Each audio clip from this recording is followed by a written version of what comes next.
Assalamualaikum warahmatullahi wabarakatuh. Innal hamdalillah nahmaduhu wa nasta'inuhu wa nastaghfiruh wa na'udzu billahi min syururi anfusina wa min sayyiati a'malina.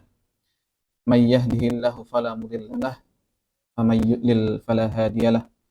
Asyhadu an la ilaha illallah wahdahu la syarikalah wa asyhadu anna Muhammadan 'abduhu wa rasuluh.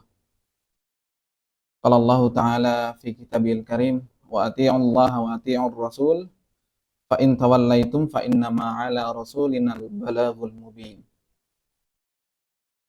Para pendengar, Bapak Ibu rahimani wa rahimakumullah, alhamdulillah kita patut bersyukur kepada Allah Subhanahu wa taala yang telah melimpahkan segala rahmatnya kepada kita semua. Nikmat yang terbesar, nikmat berupa nikmat iman, nikmat Islam, sehingga kita hari ini masih dalam keadaan Islam. Selawat serta salam semoga selalu tercurahkan kepada Nabiullah baginda Nabi Muhammad sallallahu alaihi wasallam, dan semoga kelak kita mendapatkan syafaat di yaumil akhir. Bapak Ibu, para pendengar rahimani wa rahimakumullah, tentu di kehidupan dunia ini, terutama kita yang merupakan akademisi, sudah tidak asing lagi dengan yang namanya standar mutu, di mana dalam keseharian kita, misalkan di lab, kita menetapkan standar mutu yang menjadi pedoman kita untuk kegiatan laboratorium. Sebagai contoh, laboratorium pengujian dan kalibrasi misalkan mengacu pada panduan terstandar, misalkan ISO 17025, yang mana laboratorium pengujian dan kalibrasi menganut standar itu sebagai pedoman dalam manajemennya. Contohnya lagi, misalkan penelitian yang kemudian diterbitkan menjadi jurnal dalam daftar pustaka, jelas mencantumkan beberapa referensi standar, referensi yang absah, di mana jika jurnal yang diterbitkan ini memiliki referensi yang absah, kemudian dapat dijadikan pedoman untuk penelitian yang berikutnya. Begitu juga dengan agama kita, agama Islam. Dinul Islam atau agama Islam kita ini adalah agama milik Allah Subhanahu wa taala. Agama Islam merupakan agama yang dibangun di atas syariat Allah Subhanahu wa taala. Dan hanya agama Islam yang satu-satunya agama yang diridhoi oleh Allah Subhanahu wa taala. Allah taala berfirman, "Innad dina 'indallahil Islam." Sesungguhnya agama yang diridhoi di sisi Allah hanyalah Islam, hanya satu. Maka sudah sepatutnya lah apa-apa yang diturunkan oleh Allah itulah merupakan pedoman atau standar mutu dalam beragama Islam. Maka dalam hal ini standar mutu di dalam agama Islam ada dua. Kitabullah atau kalamullah Al-Quranul Karim, dan hadis Nabi Sallallahu Alaihi Wasallam.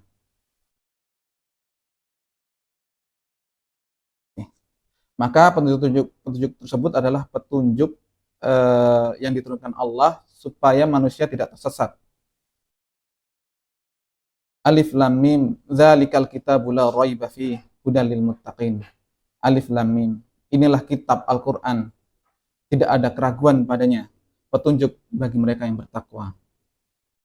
Maka sudah sepatutnya lah Al-Quran menjadi pedoman dalam beragama, bukan mengedepankan akal, bukan mengedepankan hawa nafsu. Selain itu, qul in kuntum tuhibbunallaha fattabi'uni yuhibbukumullahu wa yaghfir lakum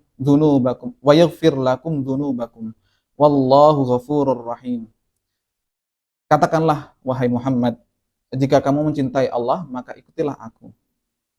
Niscaya Allah akan mencintaimu dan mengampuni dosa-dosamu. Allah Maha Pengampun lagi Maha Penyayang. Maka dua sumber hukum inilah yang dijadikan pedoman dalam kita beragama, dalam kita menentukan syariat-syariat Allah, dalam kita menjalankan syariat-syariat Allah Subhanahu wa taala. Inilah pedoman syariat yang sebenarnya, yang menuntun manusia ke jalan yang lurus, bukan ke jalan yang sesat. Maka berpedoman selain keduanya dalam agama Islam, misalkan perkataan si fulan, tanpa didasarkan pada kedua hukum ini, maka dia akan berada di jalan yang sesat. Maka seseorang yang menjunjung akalnya dengan mempersampingkan ayat Al-Quran dan As-Sunnah atau hadis Nabi SAW, maka dia akan tersesat dari jalan kebenaran. Hendaklah seseorang mengambil sesuatu pendapat tentang syariat agama yang mulia ini, yang hak ini, harus berdasarkan dalil Al-Quran dan As-Sunnah Nabi SAW. Sebagian kalangan ada yang berprinsip jika ada dalil yang bertentangan dengan logika kita, maka tetap logika yang lebih dikedepankan. Ini merupakan pendapat yang keliru.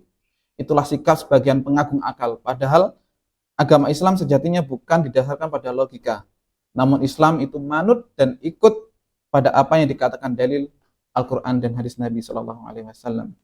Dari Ali radhiyallahu anhu, ia berkata, seandainya agama ini didasarkan dengan logika, maka tentu bagian khuf atau sepatu, bagian dari atas sepatu, bagian bawah sepatu lebih pantas diusap ketika berwudu daripada di atasnya.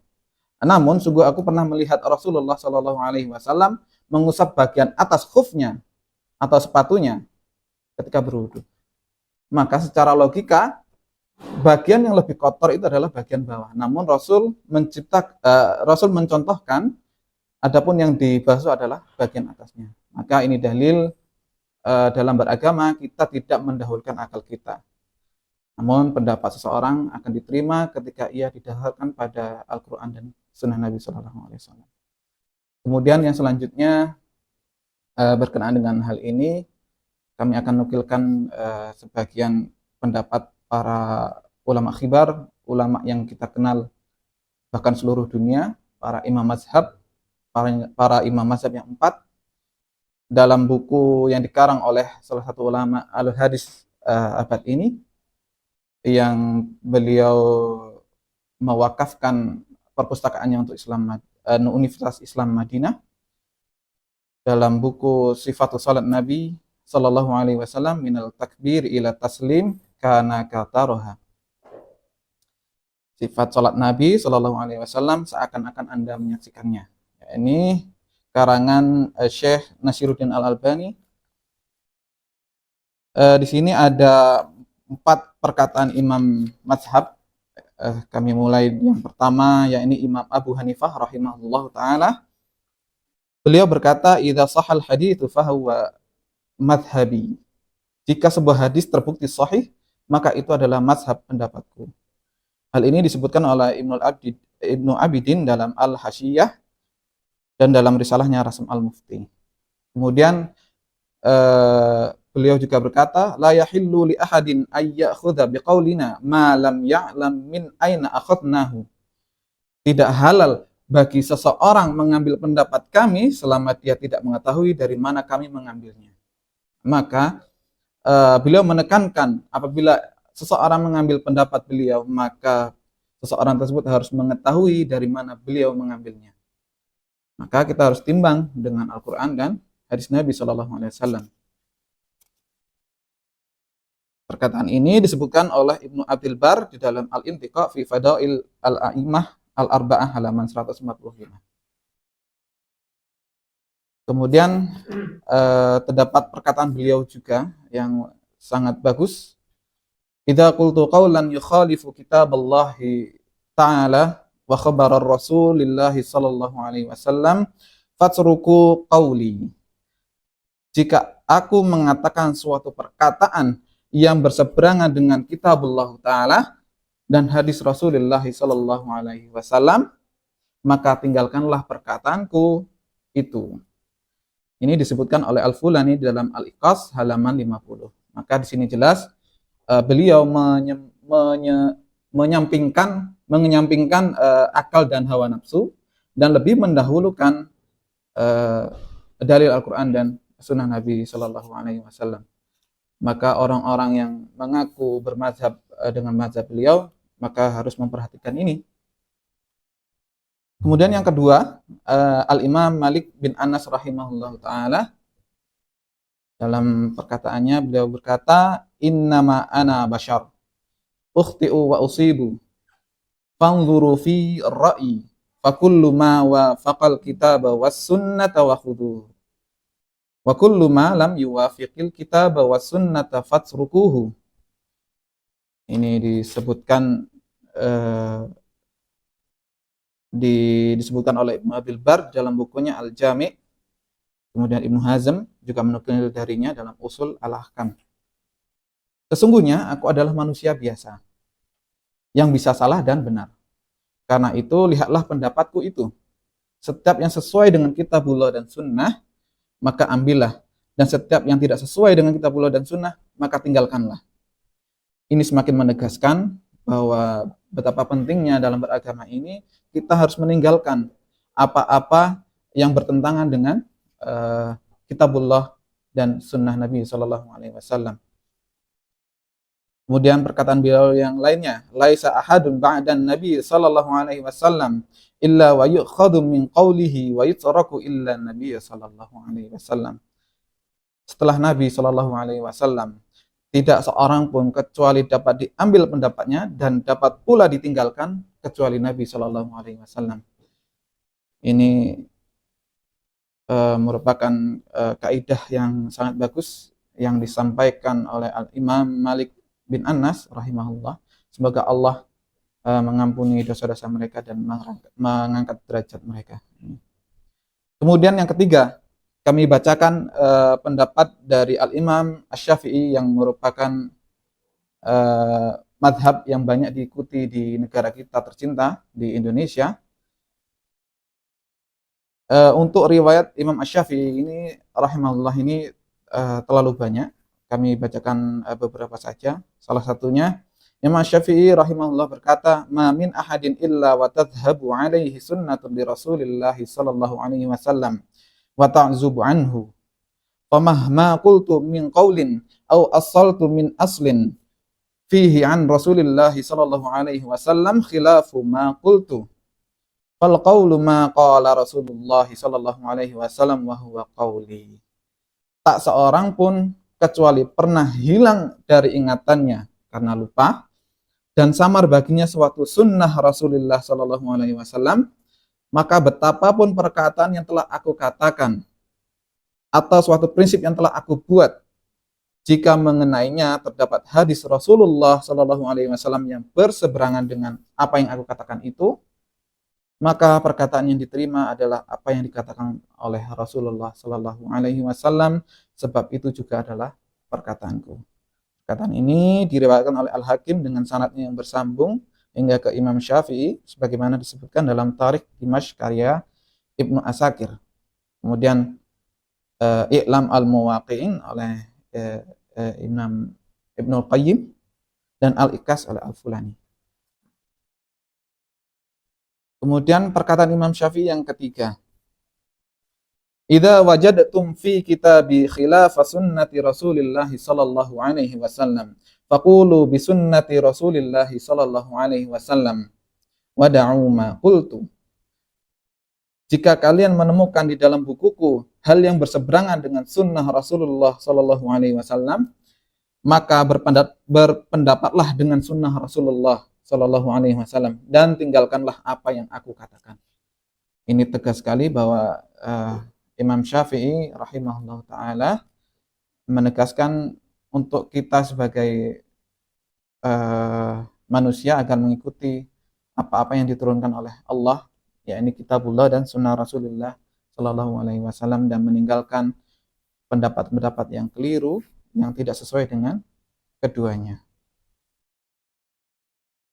Yang terakhir, pendapat imam yang terakhir, yang keempat, ini pendapat Imam Ahmad bin Hanbal atau kita masyhur, kita kenal sebagai Imam Hambali. Ini merupakan imam yang banyak hafalan hadisnya. Beliau berkata, "La tuqallidni wa la tuqallid Malikan wa la Syafi'i wa la Auza'i wa la Tawri wa khudh min haitsu akhadu." Janganlah bertaklid kepadaku, kepada Imam Malik, Imam Syafi'i, Imam Al-Auza'i, maupun kepada Imam Sauri, tetapi ambillah dari mana mereka mengambil. Ini disebutkan oleh Al-Fulani nomor 113 dan Ibnu Qayyim dalam I'lam al-Muwaqqi'in. Kemudian perkataan yang berikutnya, ra'yul Auza'i wa ra'yul Maliki wa ra'yul Abi Hanifah kulluhu ra'yu wa huwa indi sawa'un wa innamal hujjatu fil athar. Pendapat Imam Al-Auza'i, Imam Malik, dan Imam Abu Hanifah semuanya adalah pendapat dan itu sama bagiku. Sesungguhnya hujjah adalah dalam acar hadis Nabi Shallallahu Alaihi Wasallam.